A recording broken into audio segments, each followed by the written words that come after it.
just after 4:30 on New Year's Eve. It's the 31st of December, the final day of 2025. Happy New Year's Eve. Happy 2026 as we turn a page and officially begin a new chapter and close one chapter really on 2025 and open up a new one in 2026. I wish you all the best. I cannot thank you enough for the community that you give me on a daily basis, whether it be here on the vault, in social media circles, you name it. I thoroughly, and genuinely appreciate the opportunity to connect with you guys in this forum. So without further ado, welcome inside the channel. I'm Bobby Trosset. Tonight's brought to you by a couple of my friends, Preston Automotive Group, and our newest sponsor across both channels, that is ZipRecruiter. We've got some Lamar Jackson discussion to be had here. Injury reports will be dropping in just a bit. I'm going to give you my thoughts on Pittsburgh's as well, including an update on TJ Watt. But what I'm sure you came here for is what this entire thing is labeled, right? And how it's labeled and the important detail that's in the labeling behind Lamar Jackson's Ravens return, because he is expected, the official injury report has not dropped yet, but he is expected to be labeled as a full participant and potentially play on Sunday night in a winner-take-all game in Pittsburgh. So, John Harbaugh was asked about Lamar's status earlier this afternoon. Here's what he had to say. I can't speak for Lamar or anybody, but he looked good, and I'm optimistic. I'm very optimistic, and we'll see how it plays out the rest of the week. He's optimistic, and here he is, perhaps reasons and a reason to be optimistic. We know that he's missed at least one practice day for weeks, if not months, through what's been an injury-riddled season, some of which has been rest-related, most of which has been lower body ailment-related. And so there he is, courtesy of Ravens Productions, capturing him throwing. He said that he will be listed as a full participant. He looked good, and then you heard again the very optimistic comment during his press conference earlier this afternoon. Now, here's the important detail in terms of how Lamar is going to manage through at least the beginning of this week, test out where he's at with this back contusion. He is wearing a flak jacket, some sort of protection, as Brian Wacker puts it, from the Baltimore Sun. Looks like T. Martin was taking a close look at it.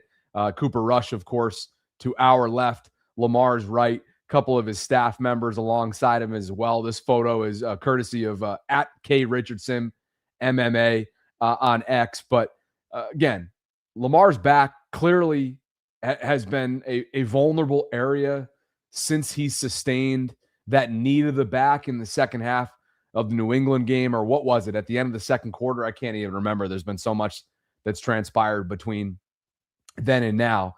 But the bottom line is he's going to play. He's going to play. Mark Andrews said as much during his press conference earlier today. I'll have those comments for you in just a bit, including what Kyle Hamilton had to say. Both of those players offered fierce defenses of Lamar Jackson. But again, there he is. He has some sort of protective gear that he's going to have to make a decision on, gauge the comfort level, manage the pain level, and ultimately put his best foot forward coming up on Sunday night in a winner-go-home moment that's going to send the loser into oblivion, really. It's going to send the loser into a firestorm of questions, future questions, realistic questions, starting at the top for each of these respective organizations who come in, of course, in the Ravens and Steelers with the longest tenured head coaches, respectively, league-wide. Mike Tomlin at 19 years, John Harbaugh at 18 years, leading their respective organizations as head coaches. So that is the important detail behind the beginning of this week. We'll wait and see and analyze the injury report that should be coming out here within the course of the next hour. We're going to open up the guest lines in just a second here to get your thoughts on not only Lamar, but this Ravens-Steelers matchup. It's the second of two. It's the regular season finale. And as Marlon Humphrey just said in his media scrum a short while ago at one winning drive, the script writers, the NFL script writers got this one correct, didn't they? I know you guys are probably thinking that this is not how we drew it up. 8-8, 8-8, and they're not in the postseason, but they have an opportunity to control their own destiny and host a home wild card game, knowing that they were staring 1-5 in the face, knowing that they've still floundered at times throughout the course of the last month.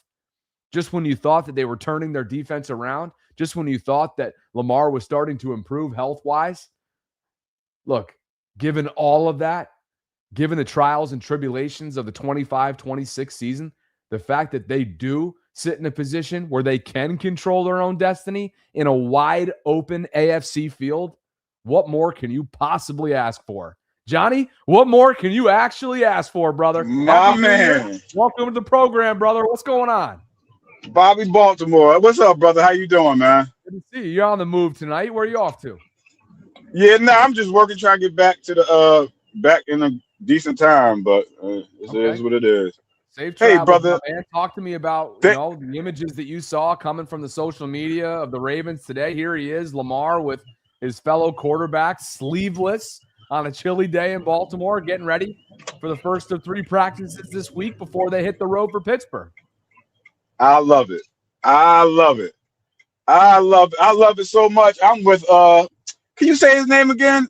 Abadejo. I was watching a show earlier with you and Sarah on the vault. Femi Abadejo was ready to rip earlier today. I highly encourage everybody to go check that conversation out this afternoon. When I'm saying he is preaching, when he was preaching, Bobby. When I say preaching. So this is my take on Lamar coming back. One, I just said it about a couple minutes ago when I heard the news. If Lamar, think about this. Lamar did what, 15 touchdowns in the first 4 games, something like that? He was MVP level for the first month. Just think about that for a second, Bobby. If Lamar could get even close to that level next game and hopefully in the playoffs, dude, the league is in trouble. The league is in trouble. It don't matter about the defense. It don't matter about the D-line, none of that. Corners, none of that. I really believe if Lamar could get to that level where he's comfortable viewing everything, throwing, I don't even got to run. But, man, if it's even get a scratch at that level, I really think the Ravens got a great chance to win the Super Bowl. This is what John Harbaugh said earlier this afternoon, just in case you guys missed it off the top of today's show. You know, I mean, I can't speak for Lamar or anybody, but he looked good, you know, and I'm optimistic. I'm very optimistic, and we'll see how it plays out the rest of the week.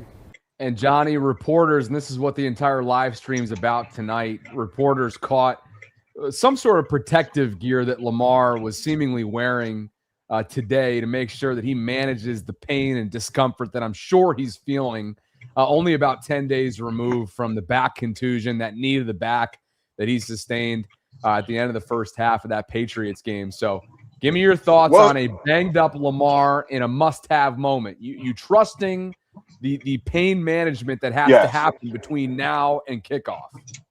Yes. I'm not worried about no bruise. Like I said, like you just said, he got that protector on. I heard you say something about he got to be comfortable. Forget being comfortable. Keep the protector on.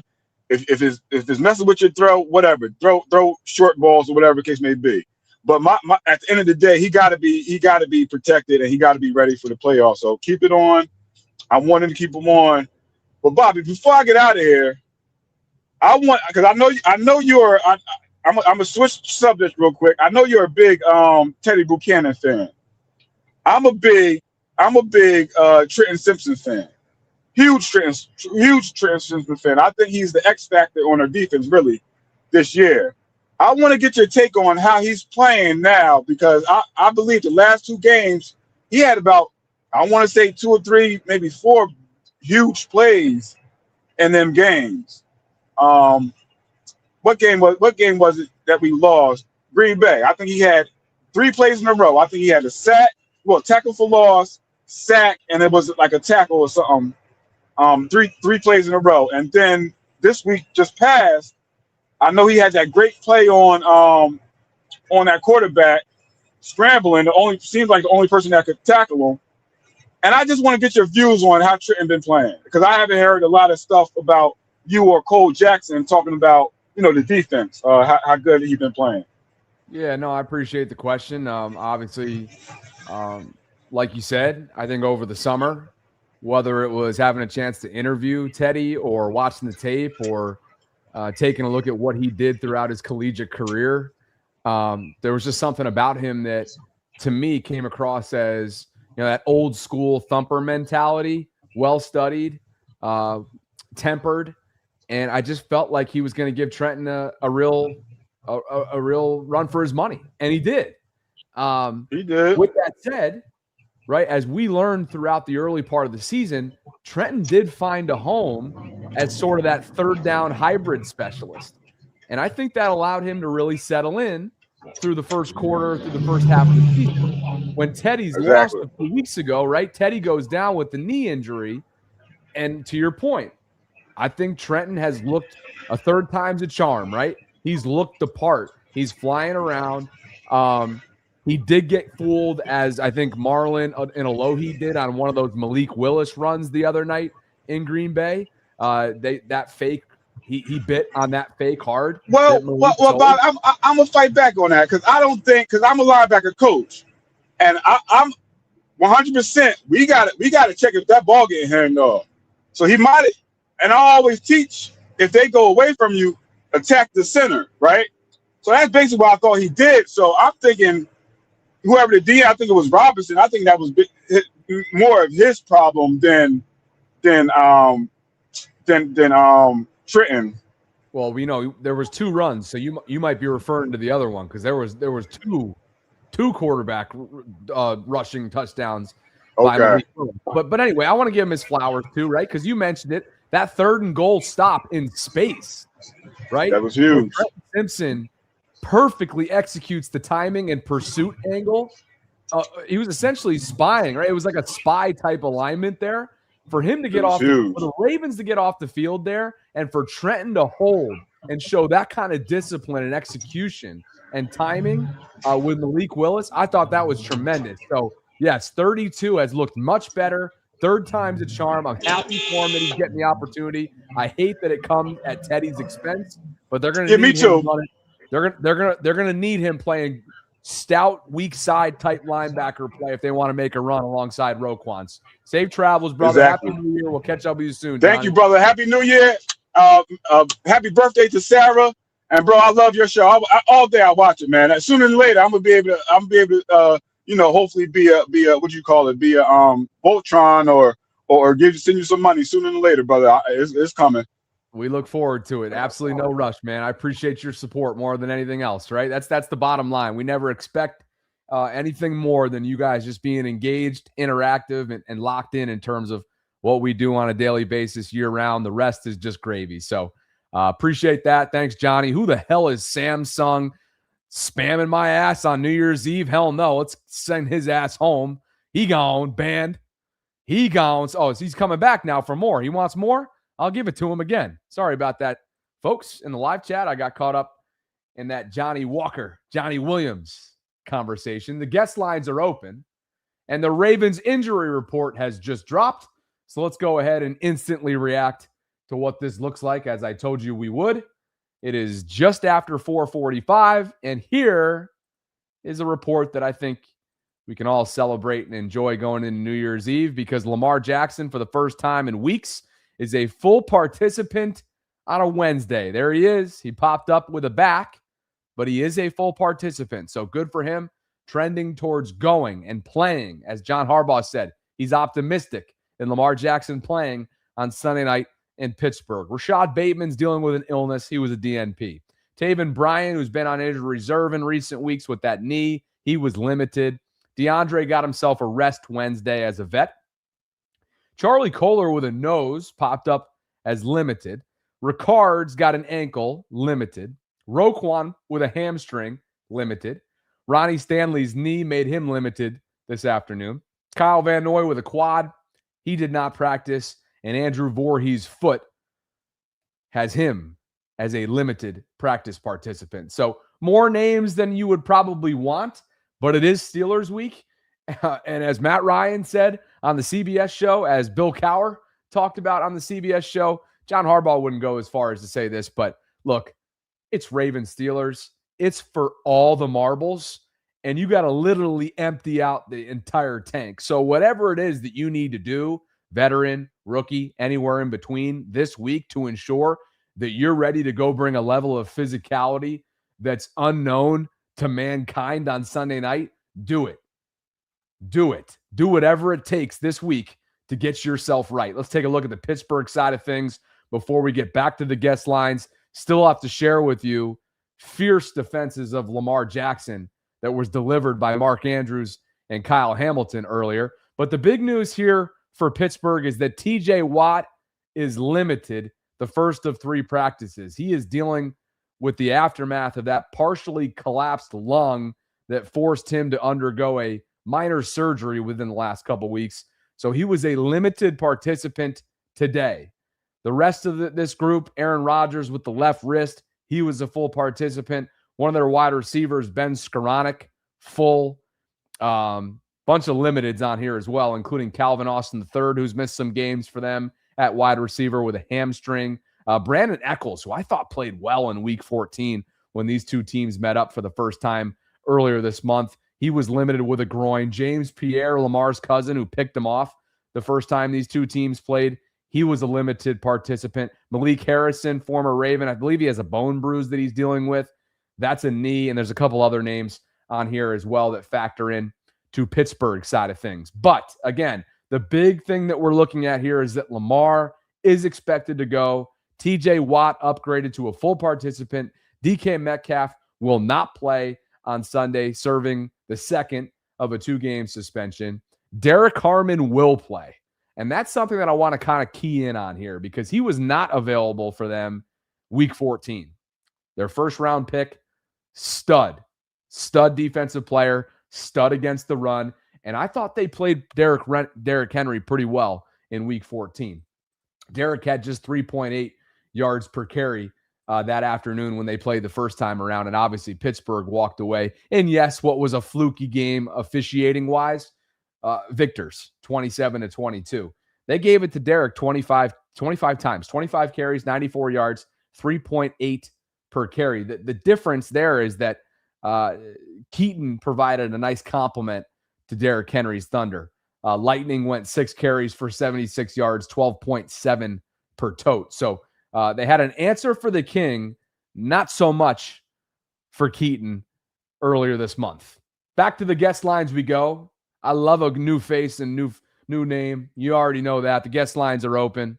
Judah, we'll get to you in just a second. But I am intrigued by Duke Shaka that I see in the waiting room at the moment, waiting to break in live. Duke Shaka, what you pouring out over there? It's good to see you. Happy New Year's. I'm in here pre-gaming. Me and the family are actually going out a little later. I'm in Myrtle Beach, South Carolina, just to let you know. Sitting here in my makeshift studio that I made. I mean, listen, give yourself a little bit more credit. That place looks clean. Look at you with the soundboards and whatnot. Black and purple. You already know. Yeah, dude, that place is dope. Is that your basement? No, this is actually my shed that's on my property here. I got some property down here in Myrtle Beach, South Carolina. So that's even more dope. Hell yeah. Used to live in Owings Mills. Live in Owings Mills. My next door neighbor was what's his name? Long hair. He cut it off. 2019 number 1 wide receiver. In Baltimore? Yes. He came from the Raiders. No, he came from the Raiders. Light skin guy. Shit. Help us out, chat. Yeah, he went off in the Dolphins game. He was curly head. No, he was a curly head light skin guy. Willie. Yeah, Willie Snead was my next door neighbor. You know, actually, hey, you threw me off with the number 1 wide receiver label. All due respect to Willie, because I mean that's all we had back then. But yeah. Funny thing is, Travis Jones actually bought my house. So, no kidding. Okay. Yeah. So look at all these Owings Mills connections here. Jesus. So, but honestly, I just wanted to come on here and say, obviously, happy New Year's. And I think some of the keys of the game for me would be stop Austin and do not let Valdes-Scantling just do his thing with Aaron Rodgers. I mean, honestly, they have a connection. You know what I'm saying? And hey, Duke, you already know those back shoulder fades is what Aaron wants when it comes to MVS. And look, there's a reason why MVS a month ago, all due respect to the guy, I know he's a Super Bowl champ. Didn't he win at least one with Kansas City? But there's a reason why he was available on the couch a month ago. Now he's like their go-to option in a gotta-have-it moment on Sunday in Cleveland. Like, yeah. So, look, I keep coming back to this, and I don't mean to hijack your guest time here, but no, it's fine. It's fine. Like, to me, I keep coming back to this. With no DK and how night and day Aaron's game becomes without his far and away his full-blown number one target, number one wide receiver, safety valve. I think they're going to run everything through the middle of the field. Everything, of course, is going to come across the middle of the field. And I'm talking about Freiermuth. I'm talking about the dump offs to Gainwell, Warren, right? Oh, that's how this offense is going to move. And I think the Ravens are going to do what they do every other week defensively. They're going to stop the run, and they're going to be susceptible to the pass. And the bottom line is this game is going to be decided in the red zone by the Ravens defense. I think, and that's why I chose red zone defense on the poll that you put. I said it's the red zone defense that we're going to need to worry about, honestly. Thank you. Because it's going to come down to that. That's why it's going to come down to that. Let's get an update on that. 4% of you. What the 4% of you? They said red zone defense will be the difference. And they're sleeping. Tonight. They're sleeping. I'm telling you, they're sleeping because that's really what it's going to be about. Is that red zone defense? Because we're a bend not break. We're bend not break all year. Honestly, I mean we've been breaking a lot, but we let them get down there. But once we get them in close, when we're in close proximity, hey, we're gonna have our way with you. And then that's when Marlon Humphrey comes up with a pick or something like that. Which I think he's gonna come up with a pick this game too. To be honest with you, I mean he's showing me that. I'm telling you right now. And I don't. Maybe this isn't going out on a limb. He's gonna get burnt, but he's gonna get a pick. To me, Sunday night comes down to three things. One, red zone defense. To your point, bowing the fuck up on third down and limiting them to field goals. Not bending, and then not breaking, allowing field goals and living to see another day. One, two. I'd probably go after that. I'd say special teams. Honestly, special teams. I would say special teams. Because we know what these games are like. Look, they're going to have a plan for Derrick Henry. This is Tyler Loop's first game in Pittsburgh, and it's hard to kick in Pittsburgh. So and he's a rookie. So you're right. He's got to get on his shit. To be honest, he needs to be good. I mean, I think he'll be all right. Bar, the way the field is, because the field, we know how that field is. Let's be honest here. But I would say Tyler Loop has to stay on his shit. And what was your third? What was your third going to be? Oh, I hadn't even decided yet. I mean, to me, it's like red zone defense, special teams, and I would say Lamar's ability to get the ball out of his hands. Yes, I was going to say quick passes from Lamar. And honestly, I don't know how, because look, that's a rib injury, and it's actually the back of his rib. So like that's going to be harder when it comes to breathing. And we know that. So I would say his fatigue, we got to look around for his, like, what's going on with his fatigue. But to be honest with you, at this point, I think his legs are good. And that's just me, like he sat out, and it's finally like, I mean, obviously he's been really messed. Honestly, I think he's been messed up since the Bills game. I'm pretty sure you and Sarah's talked about that. But I think he's been messed up since the Bills game, to me personally. And honestly, today, you see it. I was going to say, you see him walking out. I mean, we know this. He's always had like a gangster limp. He's got a gangster walk to him. You know what I'm saying? He's always had that. Florida, I can't. that Florida, you know what I'm saying? Because I used to live in Fort Myers. Now I'm gonna be real. I know how they, them jits down there. That's how they are. You feel me? That's how they are. I'm just gonna smile and nod on that one, Duke. But smile, I mean, he's always had that. He's always had that little. You know what I mean? So I think he's gonna be good, and I wouldn't be surprised, especially against Pittsburgh. They're getting to the passer. But TJ might still, he might not play. But if he does play, here's the thing, bro, I don't know if I can get with you on some of that optimism about his legs. Here's the thing. Yeah, I get it. The back is above the legs. But goddamn, those things are lockstep with one another. And right there in the back too. Like, I'm concerned with not only what I was seeing prior to the back contusion, some of that hesitancy, right? Some of that almost like that lack of certainty in his mind that he has that second, Yeah. third, fourth, and so on gears at his disposal. It's that first quick step that you see him hesitate on. Yeah, and then he kind of like gets rolling. Correct. But it's like even after that, it's like, no, I mean, because he's not, first off, I mean, even to his point, I don't think he's ever really ran full speed since he came into the league. And that's like he said this multiple times. He's basically jogging out there, not jogging, but you know, he's high stepping, you know what I mean? Like he's never really got, the first time I've ever seen him do a full speed was actually at Louisville, and that was against the Florida State Seminoles.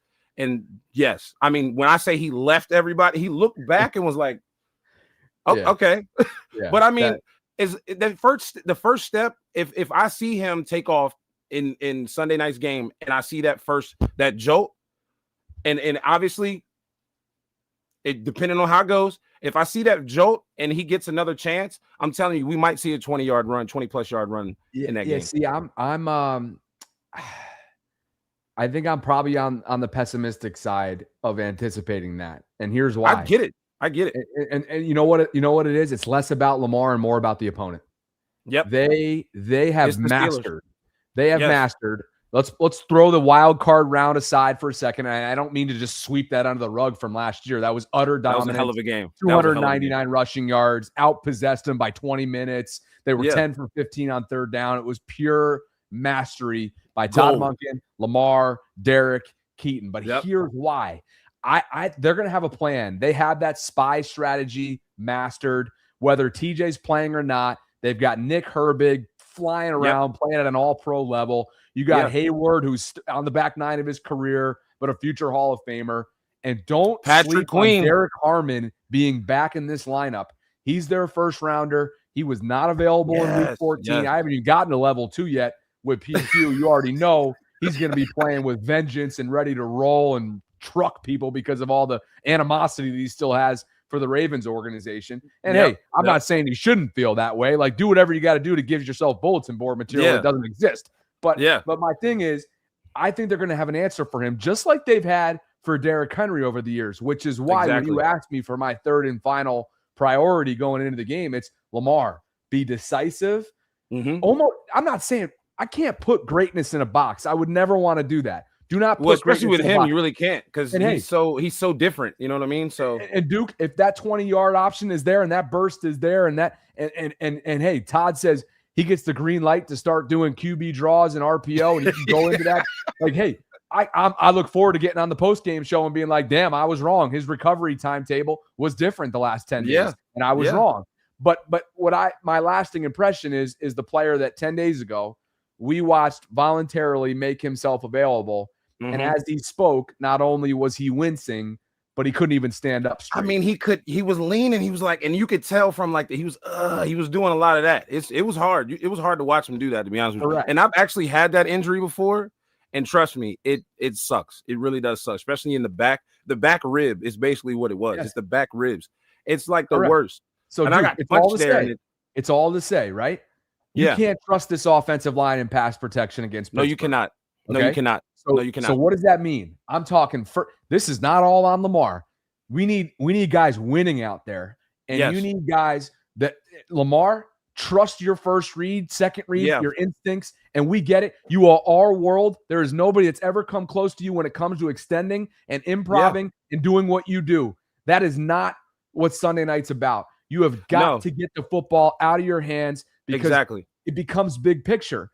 Talent-wise, you're supposed to win this game. You are favored to win this game in Pittsburgh. Through and through. All the way across the board. Lamar's out there or not. Vegas already had him as 3.5, not even knowing if Lamar was going to play. I wouldn't be surprised if that line has changed. I haven't looked at it. I'm gonna say 6. I'm pretty sure it's gonna go up, or 4.5. I'd say 4.5. So great, right? The last thing, I don't want to keep you. The last thing I was gonna say was the Pittsburgh Steelers do not want to get disrespected like they did twice at the end of the year last year. And I'm telling you, their whole goal is going to be the same thing that we did to the Tennessee Titans the second time we played them in the playoffs, which is don't let Derek do anything.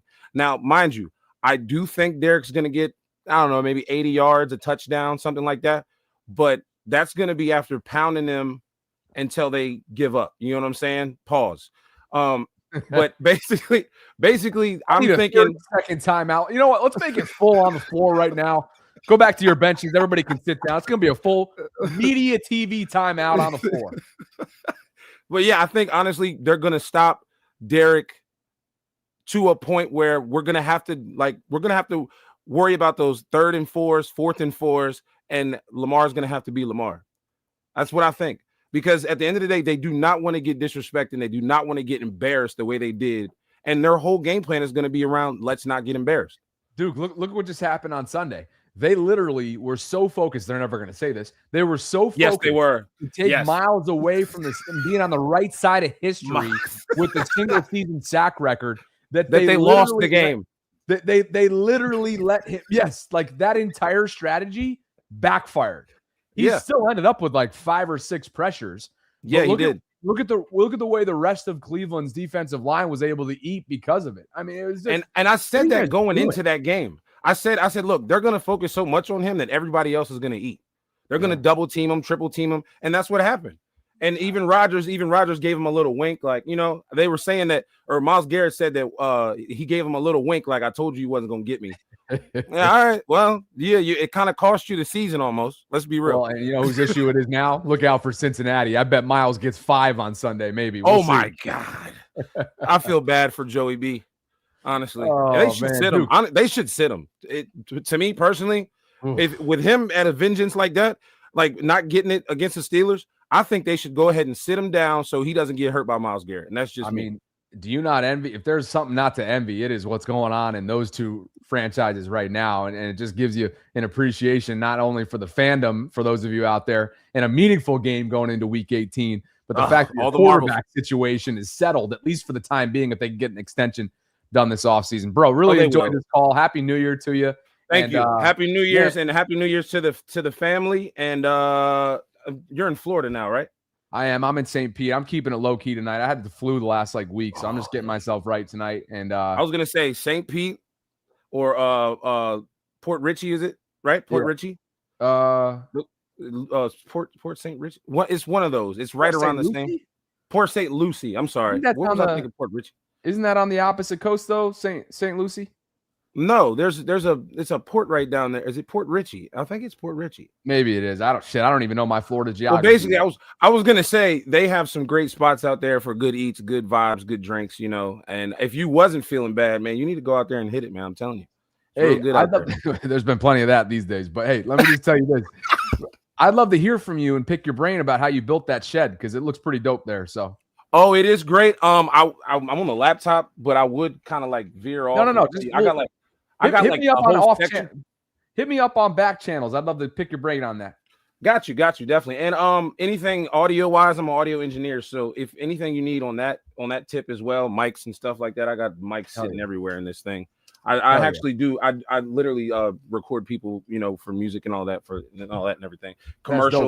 Commercials and what's the other one? The cartoon voiceovers. I do all of that. So I love it, man. Would love to connect sometime. Appreciate the call. Definitely, man. Hey, appreciate you and thank you guys. It's not the Vault, but into the Vault family as well. Love watching everything you do, man. Love supporting everything you do, and I just keep going, man. And hope to hear from you soon. I'll email you or something. All right. All right, man. Means a lot. And hey, go tell Travis Flock Nation that. Go tell Travis Jones and make sure he earns that contract. All right. I hope so. Right. Jesus. And it's right after he bought the crib too. It's funny. He's already earning it. The guy's playing. You guys been going off the last couple of weeks since he signed that contract. Oh my God. So, there you Almost 2 sacks last week. But yeah, hopefully he gets Aaron Rodgers and shows Myles Garrett how it's done, even though he's way better, but you get it. All right. Thanks, man. Jaka in the building. What a great call right there. I love it. The guest lines are open. And it is New Year's Eve. I do want to share some thoughts with you on how I kind of view New Year's Eve at this point in my life. I'll save that until I get to the end of the live stream. But Judah, you've been waiting for a minute. We're going to come to you in just a second. I do want to tell you about ZipRecruiter. They are now sponsoring both of our shows, and we're thrilled to have them on board as we get ready for this calendar to flip. And if you're hiring for your company, it's a busy time of year for you. We got 2026 goals. We all do. And when you're in hiring, that means you want to find the right people to accomplish those goals.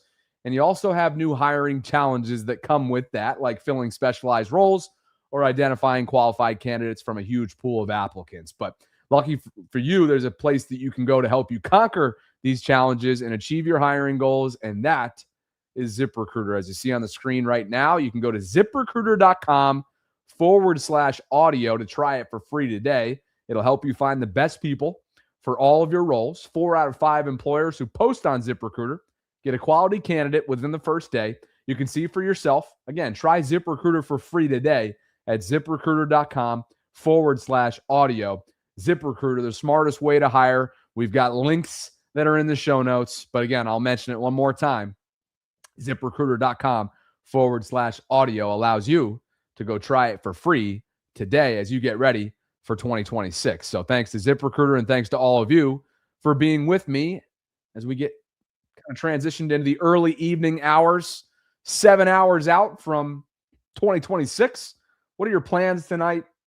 More importantly, what do you make of this? Lamar Jackson returned to practice, and as John Harbaugh said he would be, ended up popping up as a full participant on the Ravens practice report, the first of 3 going into Sunday night in Pittsburgh. Judah, what's going on, brother? Good to see you. Happy New Year. My babe, what's going on, bro? What you got for me tonight? So what I wanted to talk about is right before you came on, I was actually right before I clicked on and saw you were live. I had a bit of an argument with another Ravens fan on another Ravens channel, right? And it kind of put things into perspective because you know that right now the fandom is divided between whether Lamar should play or not, right? Even with the news we just got, there are still people who thought, if he can't go, Huntley should have been in. I was under the impression that the people who were saying that Lamar should play no matter what were just being delusional. But this guy kind of put something into perspective. I realized that the anger didn't come from pure delusion, because what the guy said was, because the comment I made when I heard that Lamar was going to play, I said if he's fully healthy, then he is better than Huntley.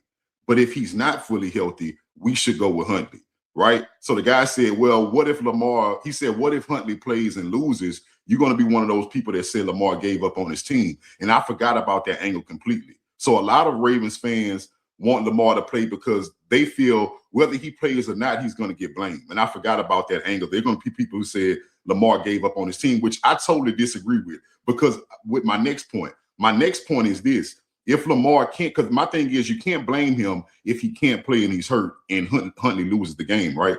But I do say this also on the flip side. If Lamar decides to play and he's not 100%, Bobby, when we can obviously see that he's not 100% and the Ravens lose that game, I will blame Lamar for that. I will blame Lamar for interjecting himself and he wasn't ready to go. Now, I know I'm going to get backlash for that, but that's me as a player. I played football, and you know when you can go and when you can't. And I feel like if you put yourself out there knowing the power you have to interject yourself into the game and you're not ready to go, that is your fault when we had another quarterback that was possibly going to win that game. Because I believe Snoop Huntley, his chances to beat Pittsburgh, to me personally, is in the high 90th percentile. So with that being said, I also want to talk about the personnel, right? So all year I've been talking to you about personnel, and from the beginning I said that the way that this team was set up wasn't efficient to begin with Oway, from the defense to the offense. They had a lot of defense, inefficiencies. And one I see right now on defense, and a lot of people probably haven't seen it yet, is the new guy we just drafted, or the new guy we just signed, Jones. The pass rusher, Big Trav. Him playing. Yes. Now he's not mind you, he's not bad, bro. He gets pressure. But having him play over Travis Jones is a mistake. Not Travis Jones, Tavius Robinson, I mean. So wait, because the most about? You talking about Travis or Draymond? Nah, is it Draymond Jones? Draymond Jones. What I'm saying is having him be the starting pass rusher over Tavius Robinson is a mistake, because the most disruptive I've seen this line is a game where they heavily featured Tavius Robinson, and I think that was against the Bengals. They tore Joe Burrow up. It was Jones in the middle, and you had Tavius Robinson coming off the end. You had Mike Green coming off the other end. They were dominant with those three. Now, I'm not saying Draymond Jones can't get in, but I do believe that Tavius Robinson should be getting more reps than him. Now, and I'm almost done. So with that being said, let me just interject on that, because I think they're being careful with him. He just came back from the foot procedure that forced him out for 2 months, so he might still be on a snap count. Okay, I got you. That makes sense. But with that being said, also, I keep hearing another misnomer throughout the league. Right now, I like Tyler Huntley, but right now the notion is that everywhere I hear analysts saying the best 2 games that the Ravens have played were the 2 games he played in, and they were great games, right? But what they forget is, no, the best game we actually played this season was with Lamar Jackson against the Browns early in the season. This is where Tez Walker went off for like 2 touchdowns in that game. We were firing on all cylinders. The defense didn't get destroyed. Derrick Henry was running the ball. Lamar looked great. So I go back to say this again. That goes back to personnel because again, you know where I'm going with this. The best our offense have looked is when Tez Walker was on the field, and that's also the best the Ravens have looked this year. And I would like to know what you think about that because that's my opinion. Because a lot of people forget about that game, but the Ravens looked unstoppable that day. Well, I mean, look at 81 off the ball here, right hand side of your screen. I mean, take a look at him just pull Rashawn Gary for a ride here in one of Derrick Henry's 4 rushing touchdowns on Saturday night. Look at 81. 81, in no way is he directly involved with the football, but he's blocking his ass off. Good for him. Look, there's going to be a time this offseason to have that conversation. It's been an extremely, extremely disappointing season for Rashad. Some of that has been due to unavailability. He's had a high ankle sprain that I'm sure is lingering like a mother effer for him, that is limiting separation, is limiting his route running ability. It doesn't limit your hands, and he has not been good with his hands this year. There's been several drops, and I think all of that has really has snowballed in a really disappointing season, coming off a year where he went over 700, 800 yards. I think he had 9 touchdowns, which more than doubled his previous seasons combined. They paid him, and he's been really a non-factor. So I think it's more of like an off-season conversation because when you think about it, I get it. Like they played well in the Browns game that you're referencing. They played well, and Devontae is a vertical threat, and he's got a great pair of hands. And he's what's he run a 4? 4.3. He runs a low 4.3 to 4.34. Yeah, he's right. 4.3. No, like actually, he's like a 4.3.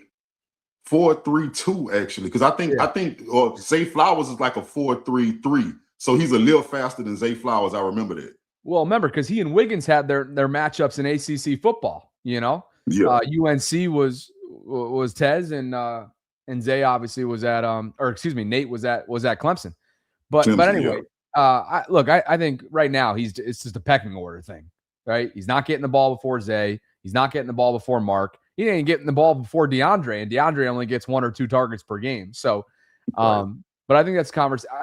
I will be much more receptive to that this offseason than I was this past one, where I essentially wasn't even willing to acknowledge it, because I do think Devontae has developed. He's always been a good special teamer. He's blocking his ass off. He's unselfish, and as you've said, in a small sample size, he has been a vertical threat for them, particularly in the red zone. So, meaning a red zone threat. So, right. I think that's a future conversation, though. I don't want to get quite ahead of my skis right now. And I know there's a lot of people out there that would like to see DeAndre back on a veteran deal because he's given them, you talk about a sure pair of hands. That guy can still win at 32, 33, wherever he is. It's unbelievable. Speaking of his longevity and whatnot, I would love to see him back in Baltimore next year. Right. Can I say this real quick, Bob? And I know a lot of people over these past few days, they may see me. I've been called a Lamar hater. I'm just a realist, and I love football, and I love great decision making, right? And my thing is, if Lamar is healthy, I'm supporting him all the way, and I know that's our best chance to win. But if Lamar is compromised, again, if he is compromised and he looks compromised, and you can tell he is hurting, I'm going to have a problem with it. I do not think that's the right move to go into that game if you're not 100%. We'll see, brother. That's me. Let's see how the week unfolds. I appreciate you as always. Happy New Year, man. All right. King Judah on the way out. Over 800 of you concurrently with me as we approach the 6.5-hour countdown to New Year's Eve and officially kickstarting the 2026 calendar year. For fuck's sake says, I think coaching should be on the poll, playing the hot hand and adjusting to what works. Figure it out early and run with it. Happy New Year. Let's get an update on that poll, for fuck's sake. Appreciate you. Coming up on 300 votes. And the question is, what will be the difference on Sunday night in Pittsburgh? 46% of you say Derrick Henry. 28% of you say Lamar Jackson. 20% of you saying the pass rush showing up. And just 6% of you say the red zone defense. I know that's what Duke and I definitely think will be the case. Red zone defense. Techie Tech Knowledge says he may be talking about Newport, Richie. Maybe that was it, Duke. Maybe that was it. Appreciate the super chats. Appreciate you guys for being with me. If you want to call in and share a thought, let me know what's going on tonight. You can do so by clicking on the link that I have pinned in my live chat. Let's get one from Rave before I reset things and then get on to a fierce defense, and that's plural, defenses, fierce defenses of Lamar Jackson, delivered by Kyle Hamilton and Mark Andrews earlier this afternoon that I think you'll probably want to hear. Rave, Happy New Year, brother. What you got on your mind tonight? Uh-oh. Here we go. All right. This is what I heard.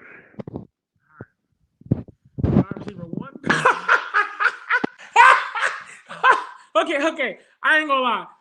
I was a big supporter of Tez, but wide receiver 1 is nasty work. That's way too far. That's nasty work.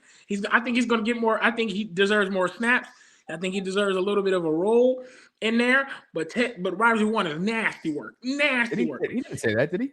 Yes, he did. Anyways, now secondly, he didn't say wide receiver. Crazy work. Yes, he did. He did not. Anyway, so the second thing is, look, chat, listen to me. When people say Tyler Huntley over Lamar, they don't literally say, like, we feel like Tyler Huntley is the promised land to carry us, okay? This is how I feel. This is the truth, okay, fans? And hear me out. Hear the Rave perspective, the Big E perspective about this. Do I want Lamar to play? Sure. I think all of us would love to see Lamar play. But if we're actually going to have a crack at this playoff thing, and I don't want to be in the playoffs because that means John Harbaugh's job is going to be safe. But if we're going to go to the playoffs, just hear me out, chat. And I know you're paying attention. Listen to what I'm saying. If we're going to do it, I would like for Lamar to be the most healthiest possible going into the playoffs. If Daniel Falala makes one accidental miss, one accidental fall on the ground, and Lamar gets laid out by Cam Hayward, and Lamar gets hurt again, then how do you feel, chat? I'd rather Tyler Huntley get hurt.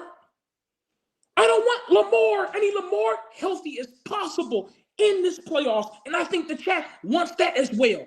But you're telling me the most pressing thing on your agenda right now going into Sunday night is John Harbaugh. What? The most pressing issue on your mind going into Sunday night, is the concern of a win, knowing what that could mean for John's security. Yeah, for sure. Like, what about a clean slate? What about a clean slate? You don't understand. Bobby, you don't understand. As a fan, and I think every fan can agree with me, we want John Harbaugh going. But we know that this playoffs, it's bittersweet, John. Bobby, it's bittersweet. Like I said, I'm happy that we're going to the playoffs, but then I want John Harbaugh going. And my thing is, I want Tyler Huntley to play because Tyler Huntley can use some of his legs more right now. I think Lamar's feeling better, but I think read this from Truth, because this is what you're doing right now. This guy's probably you can counter that, Rave. You can counter that with something that I think would be fair, right? Which is they don't have a damn chance to get to the Super Bowl. I don't really see how deep it is, how deep we're going. But to also answer that as well, that guy just said, let's actually be honest here. Let's win a Super. Let's go with the hypotheticals that we made it all the way to the Super Bowl. Do you want John Harbaugh as our coach next year? Let's hold on. Let's all really think about this here. Because if y'all talking about a coach over a Super Bowl, listen, even if we win, let's go with the hypothetical that we win the Super Bowl, right? Let's just say all the favors go to us, right? Let's say we do it. Do you want John Harbaugh next year? Oh my God. Dude, my brain cells, would die if I saw John Harbaugh coaching again. I'm on record for being an advocate of change, right? But at this point, knowing that they are 5 days away from a potential clean slate, and knowing that the priority list for my money does not have Harbaugh at the top in terms of the most pressing need for change. It's personnel, it's trench work, it's clearly a new secondary, perhaps, based on what they've been doing in recent weeks. Like, that to me is much more pressing than it is a complete overhaul of this entire organization. The more things go along here and the more you start to read the tea leaves, I don't think there is going to be a change at the top right now. Now, if they lose on Sunday night, we can have that conversation next week. But to me, when you look at the chain of command or the priorities in terms of forecasting change in 2026, I do not put Harbaugh at the top of that list. That doesn't absolve him for the need for change. He's just not at the top 3 of my list. 18 years. 18 years. You're muffled. Harbaugh has been to the AFC Championship. You're muffled. Can y'all hear me now? Can y'all hear me now? Yep. Hello? In 18 years, in chat, I want y'all to listen to this because someone in the chat already said I'm an idiot, right? In 18 years, John Harbaugh has been to the championship how many times, Bobby?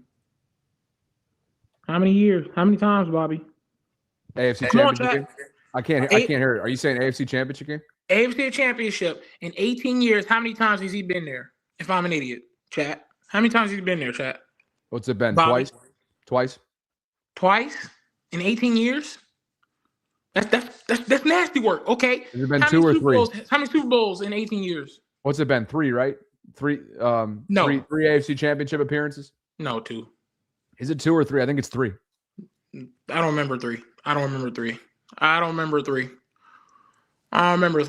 So let's go with 3. I don't remember 3 of them. But let's go with 3 of them. Let's just go with that. Out of 18 years? It's either been 3 or 4. This is well before. The other ones were well before I started covering them. So we're all rumbling, and some of the chat saying 1, some of the chat saying 3, some of the chat saying 2. So we're all rumbling because see, you know why we're rumbling right there? Because that proves how bad he is. He's been to what, 1, 2 Super Bowls in 18 years? Let's stop this. Let's stop this. Chat, even if we make the necessary moves, let's say we get some trenches. Let's say we get some wide receiver help, get some DBs in there. Have we not changed the defensive coordinator before? Have we not got rid of players, got rid of Marcus Peters, got rid of players, got rid of people? We went in the draft and got number 1 draft pick, got Zay Flowers, got Lamar a number 1 target. If I'm an idiot, we got rid of Gus Edwards, got rid of our offensive coordinator, got Todd Monken, got a new defensive coordinator. We got Derrick Henry. But why do we still do the same thing every year? Why do we fall short every year? See, even if we make the necessary changes this year, chat, let's say we make the necessary changes. If John Harbaugh's our coach, how you know what's going to change? If John Harbaugh still has control of what we do and what we are, how in the world do you think we're going to change? If I'm such an idiot, right, chat? If I'm acting like it's so crazy because right now I'm speaking nothing but facts. Y'all forget, even if we make the changes, what are we going to change mentally? Our philosophy? What is going to change if we still have John Harbaugh? Point taken, brother. Happy New Year to you. Catch up with you. I'll catch. I'm not turning a blind eye. No, you're good. You're good. I appreciate your commentary. I'm just trying to get everybody's mental. I'm with you. All good. Happy Bobby. New Year, brother. Happy New Year. 4 AFC Championship games, 4 AFC Championship appearances, 1 Super Bowl. Appreciate you asking me off the top. A lot of those were prior to my full-time coverage, but hey, that's no excuse. So I appreciate the live chat helping me out with that in real time, and I appreciate all of you for spending part of your New Year's Eve evenings with me. Coming up on 6.5 hours till the ball drops on the Eastern Standard Time. What are you guys doing tonight? What are your New Year's Eve plans? And I'm going to go ahead and reset the show to get us started and talk a little bit about the fierce defenses that were delivered earlier today by Kyle Hamilton and Mark Andrews. So with that, over 800 of you concurrently with me. Like the video on your way in, subscribe to the channel, hit that notification bell, consider becoming a channel member or gift-giving membership, and consider this. Lamar Jackson was a full participant on Wednesday. That is New Year's Eve, leading into a must-win, must-have, winner-take-all on Sunday night in Pittsburgh. It's a full participant with the back.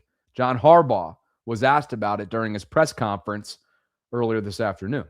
You know, I mean, I can't speak for Lamar or anybody, but he looked good, you know, and I'm optimistic. I'm very optimistic, and we'll see how it plays out the rest of the week. All right. Yes, we will. Again, it's the first of 3 practices, so bodes well for everything that he's trying to accomplish, managing the, I'm sure, pain, discomfort that comes with a back contusion. He's just 10 years removed from taking that knee to the back. And as you see here from Brian Wacker, the Baltimore Sun, one of the beat reporters on the scene during the media portion viewing of practice earlier today, he was wearing some sort of protection that maybe he's just trying to kind of get a feel for in the early part of this week. Wednesday's a heavy install day, heavy for strategizing, leading into Sunday's game plan and Sunday's attack as the Ravens try to go into enemy territory and beat the Steelers for a chance to go back-to-back-to-back AFC North titles, which has never happened in the division, but more importantly, clinch a playoff berth, host a home wild card game as the 4 seed, potentially welcome a team like Houston or Buffalo to town. Will be really interesting to see how that matchup ends up shaking out. But obviously the Ravens have bigger fish to fry first and foremost, and because of how loud and noisy it's been surrounding Lamar Jackson, the dialogue went local, then it went regional, and then it absolutely skyrocketed to national heights. Really, the snowball effect was in full play over the last couple of weeks. And it all goes back to Mike Preston's column that he wrote for the Baltimore Sun that questioned and called out and made a lot of generalizations when it comes to Lamar Jackson, the pro, Lamar Jackson, the player, Lamar Jackson, the person. And I don't think it's any coincidence that Kyle Hamilton and Mark Andrews chose to handle their press conferences like this earlier this afternoon when asked about their teammate. For matter of does he want to? I think it's just a matter of like, is he physically like able to do so? And that goes with any of our, most important players. If somebody's got some lingering and, may not be able to come to practice or something like that, people are asking about it. It's not just a Lamar thing, but, I've been around this dude for the past 4 years and I know what he's about, and I know that he practices what he preaches, and if he's able to go out there and play and practice, he will do so. And, he's a warrior, and I respect him and respect who he is as a person and as a player. And, but yeah, I mean, he's 2-time MVP, face of the franchise. People are probably going to talk a little bit, but it's not with any negative connotation attached to it. Well, Lamar is like he's a polarizing person. He's been that since college, Heisman days. And you got to give a lot of credit to him and what he's been through, all throughout his career, and the type of scrutiny that he's faced and to be able to be where he's at. And, obviously this year, hasn't been, the way he's drawn it up, but he's a fighter, and he's going to continue to fight for this organization. And everybody in this organization has trust in Lamar, man. He's one of one. He's incredible. And I'm excited to take the field with him this week because, that's our guy, and, he knows the type of opportunity that we have, and we're going to fight our butts off. Yeah, Lamar's playing. I'm excited to take the field with him this week. That from Mark Andrews. Kyle Hamilton, quote, I don't think it's ever a matter of does he want to. I think it's just a matter of is he physically able to do so. I've been around this dude for the past 4 years. I know what he's about. I know what he practices. I know that he practices what he preaches. If he's able to go out there and play and practice, then he will do so. He's a warrior, and I respect him. Again, a lot of this, I think, stems from what we heard and what we read from Mike Preston during Christmas week. Kyle Van Noy stood tall for Lamar as well this week on with Kay Adams. One thing that I'm kind of disappointed is what's been talked about him is this toughness part. The things that he's played with and has endured is kind of like disrespectful. It's a lot of players played through a lot. He's played through a lot. I've played through a lot this season. So to sit here and kind of question that is disappointing to see because I feel like he does a good job of wanting to perform at the highest level of his ability. And, you know, when he's on, he's on. There's arguably no one better when he's others, obviously, but that's anybody in the NFL. You could say that about every single player. Like I said, you want to prove the people right, and the building and the players all want to prove Lamar Jackson right, just like we want to prove the haters wrong and the people that said he's not quarterbacky enough or he's a running back and all those different things. Yeah, that gives satisfaction too, but our main focus is believing in each other and proving ourselves right. Like, this is what was meant to be. Yes, it's been a challenging season. Our record hasn't shown as good as we've been or are, but it doesn't matter because we have a chance to control that destiny. Several key members of the Ravens really going to bat for a player that doesn't often go to bat for himself. Claps back every once in a while online, right? Says what he has to say. Pretty even keel, pretty mellow, pretty drama-free when it comes to the media side of things. And all of that brings me to a point that NFL insider Albert Breer made recently on the Rich Eisen show. And that has to do with this unique nature that is Lamar Jackson. Because when you don't have representation, meaning traditional representation, sometimes that takes away a level of advocacy, a mouthpiece, if you will, when it comes to folks that have your best interest in mind. And I thought Albert did a good job of explaining that during his hit recently. We'll get back to the guest lines in just a second. I see you, Juice. I see you, the rest of the waiting room. We'll open it up in just a second. But listen to Albert Breer and take this into consideration. About Lamar's contract needing attention from the Ravens in talking about the Ravens' decision-making process over the next few weeks once the season is over. The last time Lamar's contract was on the table, interestingly enough, he was injured towards the end of the season. Snoop Huntley took some very important starts for the team. And then the conversation coming out of Baltimore was chock full of Lamar doesn't take care of himself. Lamar doesn't show up on time. Lamar is this, that, and the other thing. And it sure seems like we're revisiting that stuff right now. There was a column in the Baltimore Sun that put it all out there for everyone to see. So what's up with that? Is it possible that Lamar winds up on another team? Is that feasible? I'll go like a little inside media on you here. Sure. He doesn't have an agent, right? So I think you and I both know sometimes the stuff that, you know, involves players specifically gets out there. A player's side gets out there or can get out there via the agent, right? And so I think in a lot of these cases, there hasn't been anybody kind of putting themselves out there to stick up for Lamar, to further Lamar's agenda. And Lamar isn't the type of guy who's going to do it himself. You know, like he's just, I think he is to himself that way. And I thought there was something interesting that John Harbaugh said last week. If you go back and you watch one of his press conferences, easy to access, he went into great detail on like what Lamar's injury was. And that like this wasn't something that like he could have just easily played through. And I thought that was interesting because John Harbaugh doesn't do that a lot with injuries. And to me, that was John Harbaugh taking up for his player because he knew that if he didn't, there really wasn't anybody else to do it for Lamar.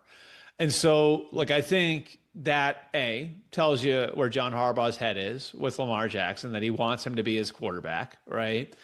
B, I think it does sort of illustrate that it has been a little tenuous there because of the contract a couple of years ago, because of everything that they went through there, and now where they may be again going into the offseason with this contract situation. So I think the Ravens' intention is to go forward with Lamar Jackson as their quarterback. They don't know how the contract situation is going to play out over the next 4 or 5 months. They also don't know what teams are going to call them. And they don't need to put Lamar on the block, right? Like if any of these teams like sniff around and like smell that Lamar Jackson and the Ravens might not be on the same page and there's trouble in paradise, there's nothing stopping those teams from picking up the phone and calling the Ravens and saying, hey, How about 2 first-round picks? How about 3 first-round picks? So that kind of stuff can happen organically. And, I don't think it's the Ravens, they don't think it's the Ravens strategy or plan to go out there and move on from Lamar after this season as we go into the off season. But a lot of things can happen, when a contract negotiation is looming.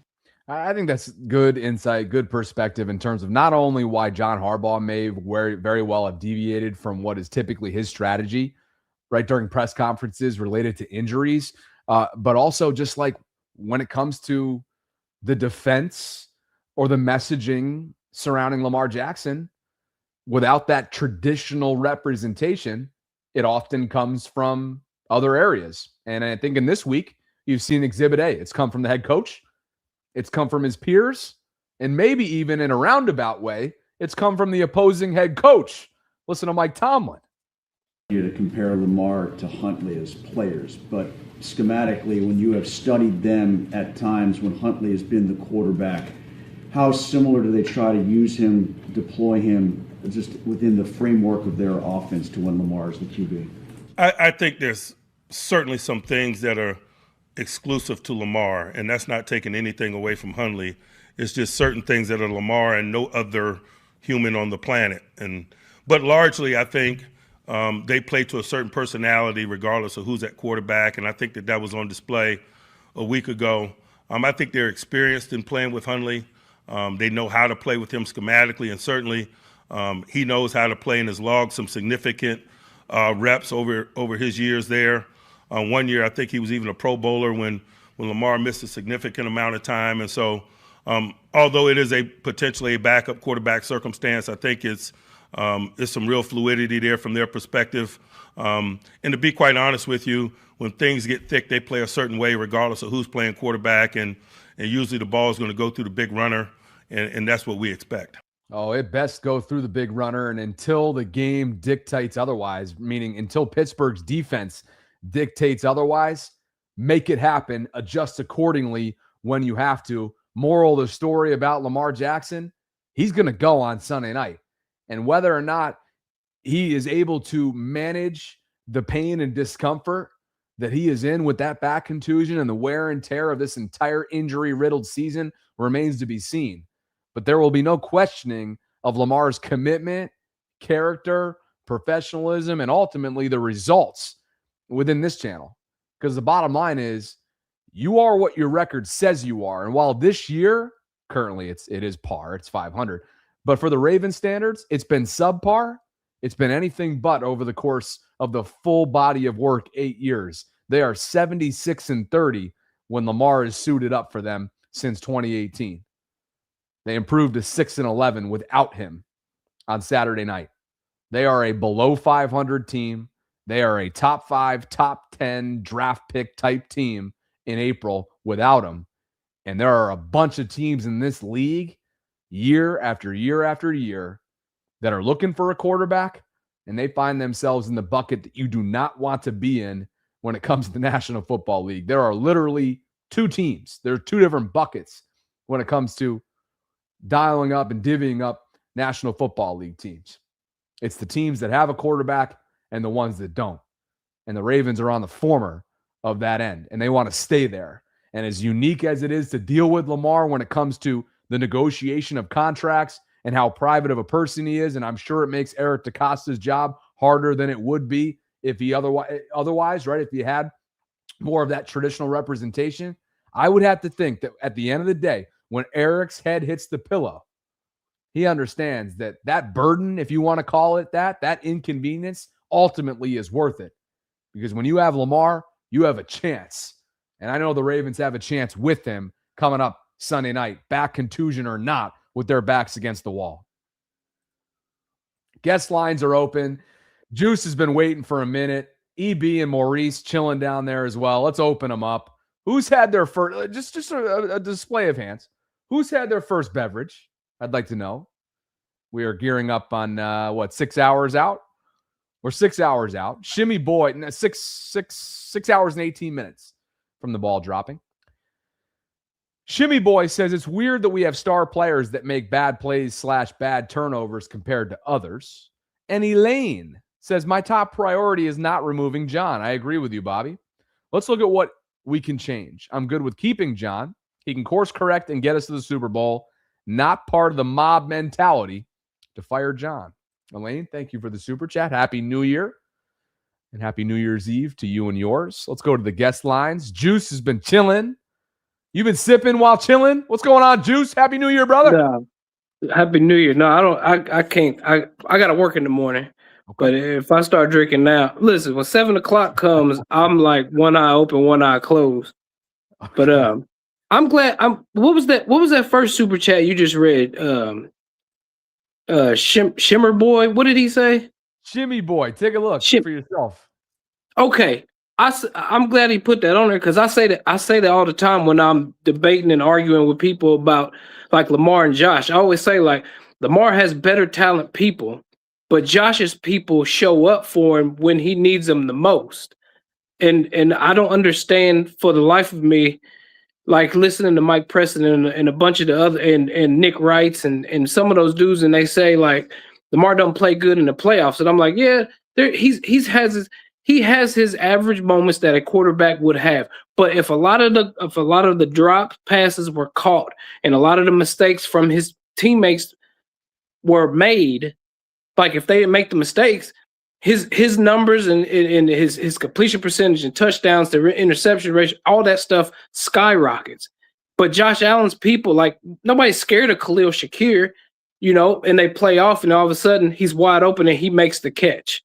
But the difference is Lamar will push the team down the field like we saw him in Buffalo last year when he hit Isaiah Likely for the touchdown.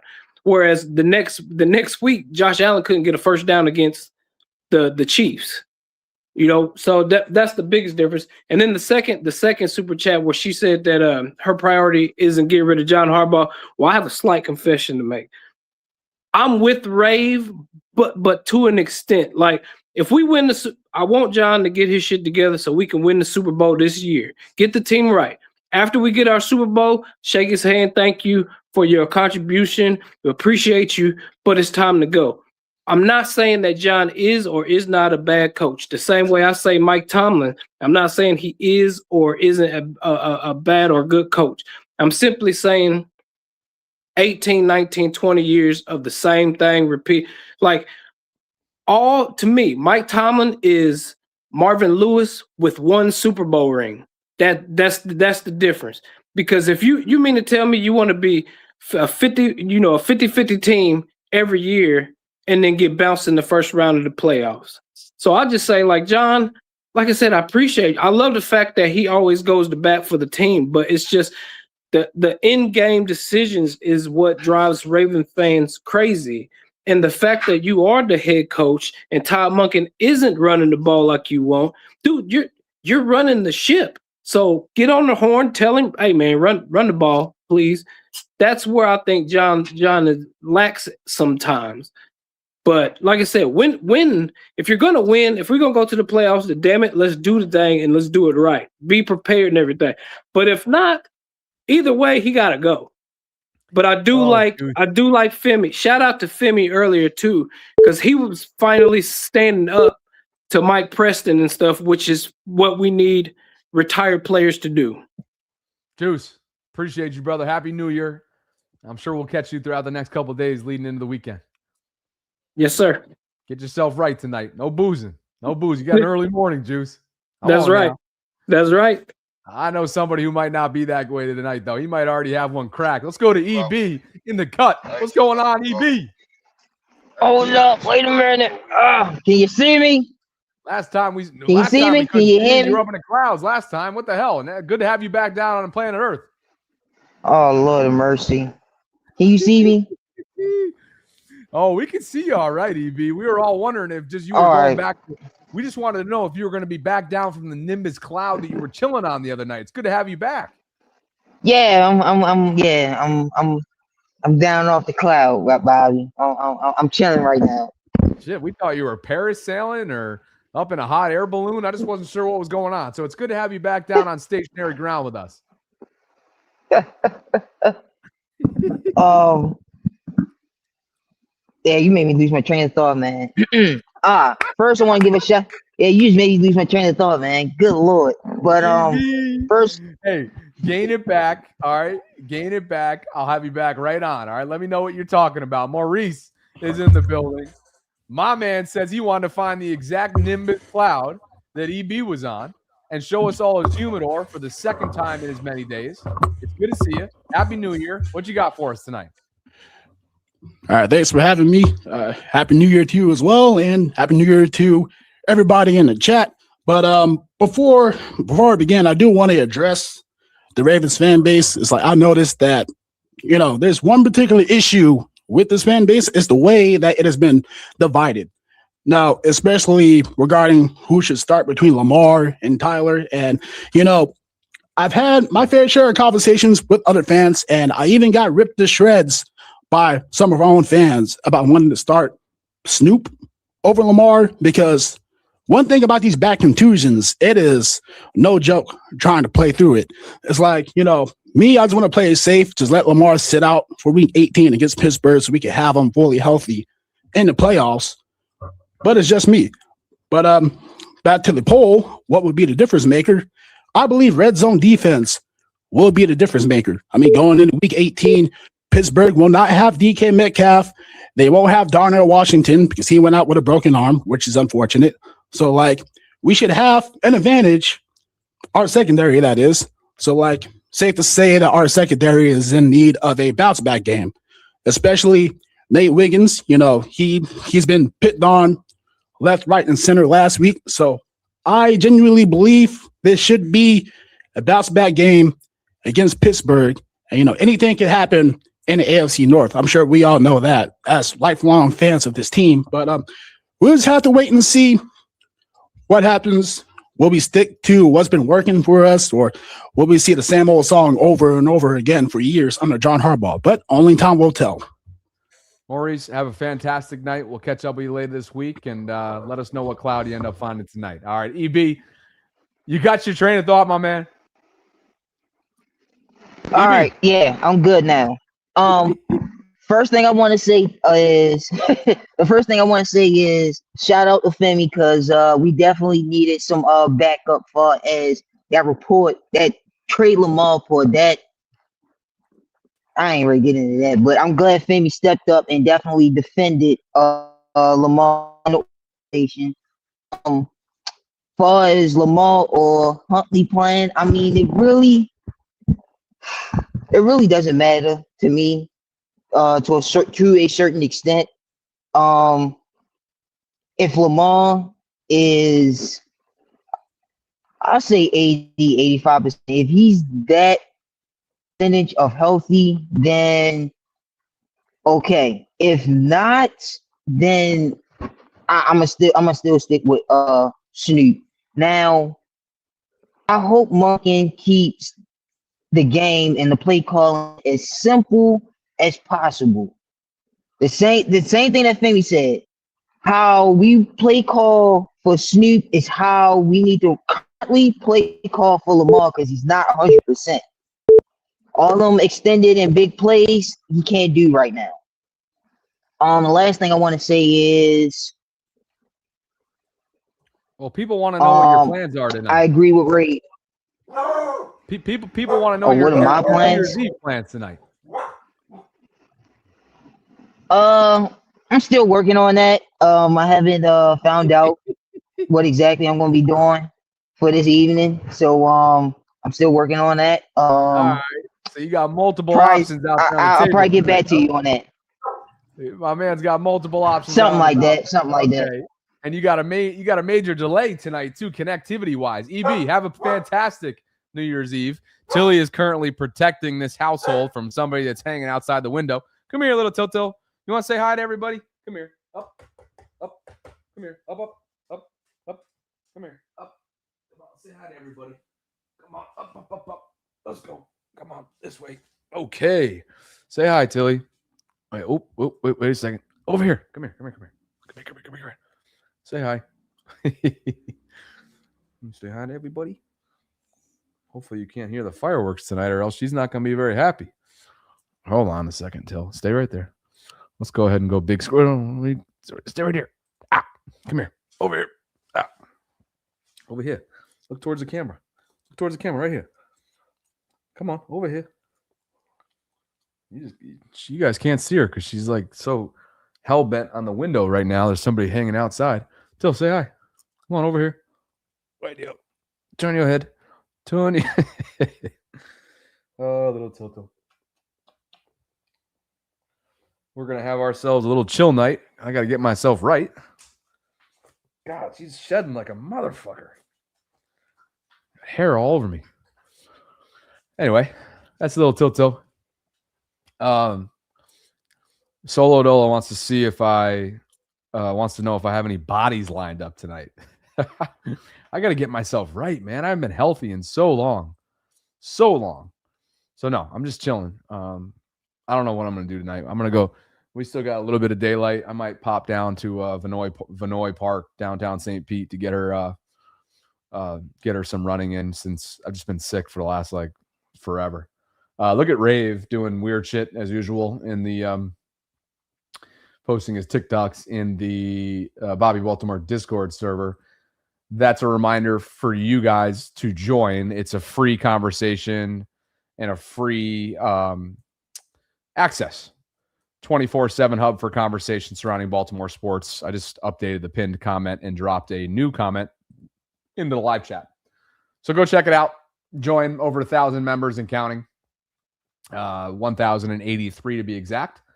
Can we get that to 1,100 before 2026? That would be awesome.